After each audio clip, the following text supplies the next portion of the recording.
তোমার কারণে আজকে আমার ট্রেনটা মিস হয়েছে। এখন আমি কি করবো কিছুই বুঝতেছি না। আচ্ছা আমাকে যেখান থেকে নিয়ে আসছো সেখানে আমার নামাই দাও, চলো। এখন জোরে চালায় লাভ কি? যখন জোরে চালানো দরকার ছিল তখন তো চালাও নাই, এখন আইসে জোরে চালাইতে। তখন 10 টাকা কম দিছিলাম তাই না? এই নাও, ওইটা সহ 40 টাকা রাখো। না মামা, আপনি আমার 30 টাকা দেন। রাখতে বলছি রাখো। কিরে দোস্ত, তুই ঠিক আছিস তো? আমার কি, আমি তো ঠিকই আছি, কিন্তু দোস্ত ট্রেনটা মিস করে ফেলছি। যাক ভালো হয়েছে।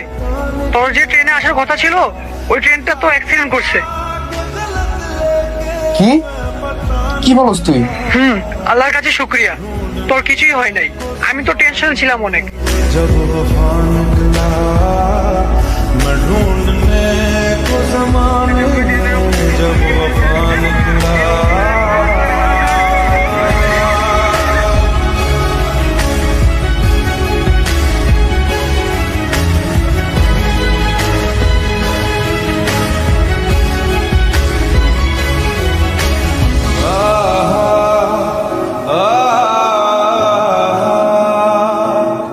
মামা, আপনি আমার লাগে ট্রেনটা মিস করছেন, আমার অনেক খারাপ লাগতেছিল। এই লেগে আমি আপনার লাগে দেখা করতে এসেছি। বাবা, আপনি যদি আমারে মাফ করে দেন, আমার খারাপ লাগাটা কমে যাইব। আপনি আমার লাগে ট্রেনটা মিস করছেন মামা, আপনি আমারে মাফ করে দেন মামা।